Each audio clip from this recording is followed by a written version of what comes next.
کربلا کے میدان میں موت اور بربریت کا تانڈب کرنے والا، حکومت کے نشے میں چور ایک ایسا مغرور مسلم بادشاہ جس نے کربلا کے بعد مکہ اور مدینہ جیسی پاک جگہوں پر ظلم و ستم کا ایسا قہر برپا کیا کہ جس کو یاد کر کے انسان کی روح کانپ اٹھے۔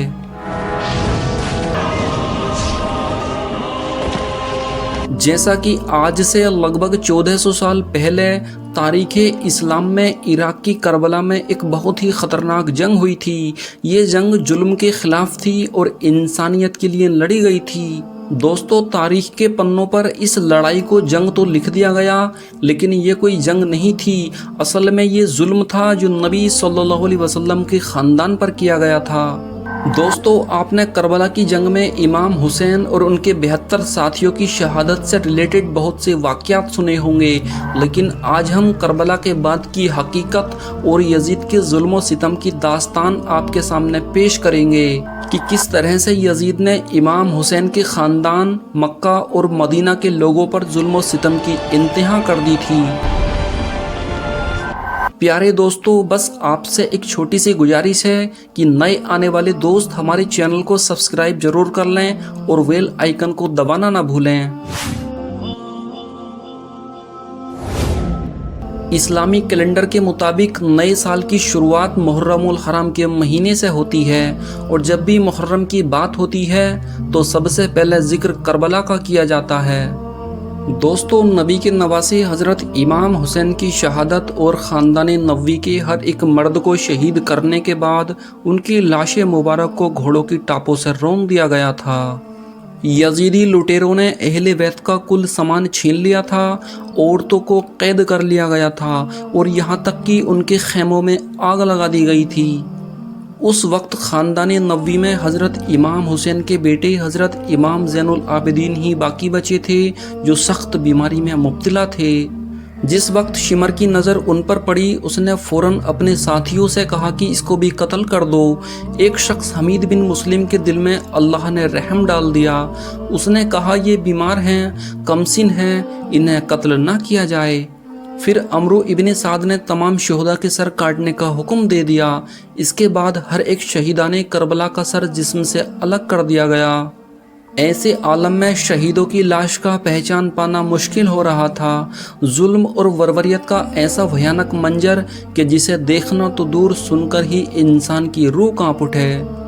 دوستو، تمام شہداء کے سر جسم سے جدا کرنے کے بعد نیزوں پر ٹانگ دیے گئے۔ یہ لوگ ان سروں کو نیزوں پر لٹکا کر ابن زیاد کے پاس لے گئے۔ اس دن ابن سعد خود میدان کربلا میں رکا اور 11 محرم کی صبح کو اس نے یزیدی فوج کے تمام مقتولین کو جمع کیا اور ان کی نماز جنازہ پڑھی اور پھر سب کو دفن کر دیا۔ لیکن شہدائے راہ حق کی لاشوں یعنی حضرت امام حسین کے خاندان اور ان کے ساتھیوں کی لاشوں کو ایسے ہی بے گور بے کفن پڑا رہنے دیا۔ پھر پردہ نشی خواتین جو بیمار زین العابدین اور چند چھوٹے بچوں کے ساتھ کھلے آسمان کے نیچے رات بھر پڑی رہیں، ابن سعد نے انہیں قیدی بنا لیا اور کوفہ کی طرف روانہ ہوا۔ دوستو، ادھر جب ابن سعد کربلا سے چلا گیا تو قبیلہ بنی اسد جو قریہ غزیریہ کے لوگ تھے، ان لوگوں نے آ کر ان شہداء کی نماز جنازہ پڑھی اور پھر حضرت امام حسین اور ان کے ساتھیوں کی لاشوں کو دفن کر دیا۔ ادھر حضرت امام علی مقام کا سر اقدس ایک تشت میں رکھ کر ابن زیاد کے سامنے پیش کیا گیا۔ روایتوں میں ہے کہ ابن زیاد نے سر امام علی مقام کے ساتھ بے ادبی کی ساری حدیں پار کر دی تھیں۔ پھر کچھ لمحے بعد اہل بیت کے دوسرے افراد بھی ابن زیاد کے سامنے پیش کیے گئے۔ ابن زیاد نے اہل بیت اطہر کے ساتھ بھی بے ادبی کا رویہ اپنایا۔ اس کے بعد ابن زیاد کے حکم پر حضرت امام زین العابدین کے ہاتھ اور پاؤں کو زنجیروں سے جکڑ دیا گیا، بیویوں کو اونٹوں کی ننگی پیٹھوں پر بٹھایا گیا۔ پھر ظالم ابن زیاد نے حکم دیا کہ ان سروں کو نیزوں پر چڑھائے ہوئے ہی آبادیوں سے گزرنا تاکہ لوگوں کو عبرت ہو اور آئندہ کوئی یزید کی مخالفت پر آمادہ نہ ہو۔ اور اس طرح ابن زیاد نے اس لٹے ہوئے قافلے کو یزید کے پاس دمشق کے لیے روانہ کر دیا۔ اشکیا کی وہ جماعت جو امام علی مقام کے سر مبارک کو لے کر دمشق پہنچ رہی تھی، سفر کرتے کرتے وہ جماعت جب ایک گرجا گھر کے پاس پہنچی تو شام کا وقت ہو گیا تھا، اس لیے ان لوگوں نے رات گزارنے کے لیے گرجا گھر میں ہی رکنے کا ارادہ کیا۔ گرجا گھر کے راہب نے جب شہیدوں کے سروں کو نیزوں پر اور چند بیویوں اور بچوں کو وحالت قیدی دیکھا تو اس کا دل بھر آیا۔ دریافت کرنے پر جب پورا حال اس کو معلوم ہوا تو اس نے کہا، معاذ اللہ، تم لوگ کتنے برے آدمی ہو کہ تم نے اپنے نبی کی اولاد کو قتل کر دیا، ان کے بال بچوں کو قیدی بنا لائے ہو، لعنت ہے تم پر۔ پھر اس راہب نے کہا کہ اگر تم رات بھر کے لیے اپنے نبی کے نواسے کا سر میرے پاس رہنے دو تو میں تم کو 10,000 درہم دوں گا۔ منافع کی بات سن کر وہ لوگ راضی ہو گئے۔ راہب رقم ادا کر کے حضرت امام حسین کا سر مبارک ایک مخصوص سے کمرے میں لے گیا، پھر اس نے سر انور، چہرہ مبارک، زلفوں اور داڑھی کے بالوں پر گرد و غبار اور جو خون جمع ہوا تھا اسے اچھے سے دھویا۔ اس کے بعد عطر و کافور لگا کر بڑی تعظیم اور تکریم کے ساتھ سر مبارک کو اپنے سامنے رکھ کر زیارت کرنے لگا۔ خدائے عز و جل اس کے اس ادب سے اتنا راضی ہوا کہ اس نے اپنی رحمتوں کے دروازے کھول دیے۔ راہب رونے لگا اور اس کی نگاہوں سے پردے اٹھ گئے۔ اس نے دیکھا کہ سر اقدس سے آسمان تک نور ہی نور ہے۔ جب اس نے امام حسین کے سر اقدس کی یہ کرامات دیکھی تو وہ ساختہ صدق دل سے لا الہ الا اللہ محمد رسول اللہ پڑھ کر مسلمان ہو گیا۔ صبح کو اس نے سر انور یزیدیوں کے حوالے کیا اور گرجا گھر کو ہمیشہ ہمیشہ کے لیے چھوڑ کر اہل بیت کا مطیع اور خادم بن گیا۔ الغرض جب شہداء کے سر اور اسیران اہل بیت دمشق پہنچ کر یزید کے سامنے پیش کیے گئے تو یزید خود کو بے گناہ ثابت کرنے کی جھوٹی دلیلیں دینے لگا۔ روایتوں میں ہے کہ یزید تو اس سر انور کو دیکھ کر بہت خوش ہوا تھا، مگر جب امت المسلمین اس فعل پر اس سے ناراض ہوئے اور ملامت کی تو اس کو بھی افسوس ہوا۔ حالانکہ کربلا کی وہ قتل و غارت یزید کے اشارے کا ہی نتیجہ تھی۔ اس کے بعد صحابی رسول حضرت نعمان بن بشیر، جو حضرت مسلم بن عقیل کے ساتھ کوفہ میں سختی نہ کرنے کے سبب بحکم یزید گورنری سے معزول کر دیے گئے تھے، یزید نے انہیں اہل بیت نبوت کا ہمدرد سمجھ کر بلوایا اور کہا کہ اہل و عیال کو عزت اور احترام کے ساتھ مدینہ پہنچانے کا انتظام کرو۔ پھر حضرت نعمان بن بشیر کے ہمراہ آدمیوں کا حفاظتی دستہ روانہ کیا گیا۔ وہ اہل بیت کو لے کر مدینہ منورہ کے لیے روانہ ہوئے۔ مدینہ منورہ کے لوگوں کو واقعہ کربلا کی خبر پہلے ہی پہنچ چکی تھی۔ جب یہ لٹا ہوا قافلہ شہر میں داخل ہوا تو ایک کوہرام مچ گیا، لگتا تھا کہ جیسے قیامت سے پہلے قیامت آ گئی ہو۔ رنج و غم کا ابلتا ہوا ساغر تھم جانے کے بعد شہزادہ کونین حضرت امام علی مقام سیدنا امام حسین رضی اللہ تعالی عنہ کا سر مبارک جنت البقیع میں مادر مشفقہ سیدہ فاطمۃ الزہرا کے پہلو میں سپرد خاک کر دیا گیا۔ اس کے بعد دوستو یزید کا ظالمانہ رویہ یہیں تک محدود نہیں رہا، بلکہ حضرت امام حسین کی شہادت کے بعد یزید نے اپنے چچا جات بھائی عثمان ابن محمد کو مدینہ منورہ روانہ کیا تاکہ باشندگان مدینہ کو یزید کی بیعت پر دعوت دیں۔ عثمان بن محمد نے مدینہ پہنچتے ہی ایک جماعت کو یزید کی بیعت کے لیے دمشق کی جانب روانہ کر دیا۔ دمشق پہنچ کر اس جماعت نے یزید کی تمام برائیوں کو جب اپنی آنکھوں سے دیکھا تو مدینہ واپس آ کر انہوں نے یزید کی دشمنان ترازی پر اپنی گفتگو کا آغاز کر دیا۔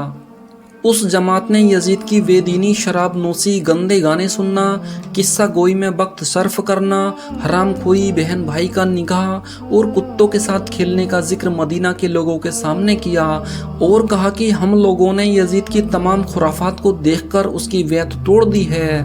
اب تم لوگوں سے بھی ہمارا یہی کہنا ہے کہ یزید خلافت کے قابل نہیں ہے۔ دوستو یہاں آپ کو بتاتے چلیں کہ یزید کے فسق و فجور کا یہ عالم تھا کہ لوگ اپنی ماں، بہن اور بیٹیوں سے نکاح کر رہے تھے، شرابیں عام طور سے پی جا رہی تھیں، زناکاری عام ہو گئی تھی اور لوگوں نے نمازیں ترک کر دی تھیں۔ جماعت کی تقریر کا لوگوں پر ایسا اثر ہوا کہ مدینے کے حالات تیزی سے بدلنے لگے اور جو لوگ یزید کی بیعت کر چکے تھے ان سب نے اب بیعت توڑ لی۔ مدینے کے ایسے حالات کی خبر جب یزید کو ہوئی تو اس نے مسلم بن عقبہ کو سن 63 ہجری میں 20,000 فوجی لشکر کے ساتھ مدینہ طیبہ اور مکہ مکرمہ پر حملہ کرنے کے لیے روانہ کر دیا۔ مدینہ پہنچ کر اس وقت انسان یعنی مسلم بن عقبہ نے اپنے 20,000 فوجی لشکر کے ساتھ مدینہ منورہ میں طوفان بدتمیزی کا ایسا قہر برپا کیا کہ جس کے تصور سے روح لرز اٹھتی ہے۔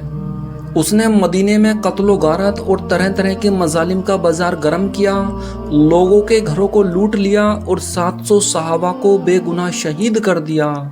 روایتوں میں آتا ہے کہ 10,000 حافظ قرآن اور عالموں کو بھی شہید کر دیا تھا۔ لڑکوں کو قید کر لیا گیا۔ پاک دامن عورتوں کو 3 شبانہ روز اپنے اور یزیدی فوجیوں پر حلال کر لیا۔ روضہ شریف اور منبر شریف کی درمیانی جگہ کہ جس کی بابت صحیح حدیث میں آیا ہے کہ یہ جگہ جنت کے باغوں میں سے ایک باغ ہے، یہاں پر گھوڑے باندھے گئے اور ان کے لید اور پیشاب منبر اطہر پر پڑے۔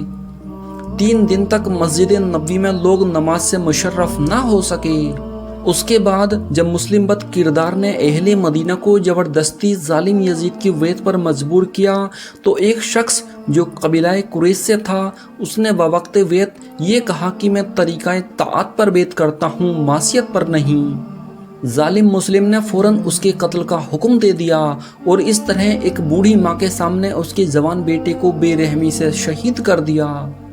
دوستو، مدینہ منورہ میں تباہی کے بعد یزیدی لشکر مکہ معظمہ کی طرف روانہ ہوا تاکہ وہاں عبداللہ بن زبیر اور ان تمام لوگوں کا خاتمہ کر دے جو یزید کے خلاف ہیں۔ لیکن مکہ پہنچنے سے پہلے ہی اتفاقاً راستے میں ظالم مسلم بن عقبہ پر فالس کا حملہ ہوا اور وہ فوراً مر گیا۔ مسلم بن عقبہ کو ان لوگوں نے وہیں دفن کر دیا اور اس کی جگہ یزید کے حکم کے مطابق ابن نمیر کی سرکردگی میں یزیدی لشکر مکہ کے لیے روانہ ہوا۔ فوج کا سپہ سالار مسلم بن عقبہ تو راستے میں ہی ہلاک ہو گیا، لیکن مرنے سے پہلے وہ ابن نمیر کو بحکم یزید اپنا قائم مقام بنا گیا تھا۔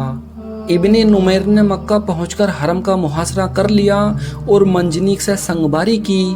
سنگباری سے صحن حرم شریف پتھروں سے بھر گیا، اس کے صدمے سے مسجد حرم کے ستون ٹوٹ گئے، کعبہ مکرمہ پر سنگباری کرنے سے اس کی دیواریں شکستہ ہو گئیں اور چھت گر گئی۔ پتھر برسانے کے بعد روئی گندھک اور رال کے گولے بھی جلا جلا کر پھینکے گئے جس سے خانہ کعبہ میں آگ لگ گئی، اس کا غلاف جل گیا۔ کعبہ مقدس کئی روز تک بے لباس رہا اور وہاں کے باشندے سخت مصیبت میں مبتلا رہے۔ وہ شامی لشکر ابھی کعبہ شریف اور مکہ کی تباہی میں لگا ہوا ہی تھا کہ اچانک ظالم ابن یزید کے مرنے کی اطلاع ملی۔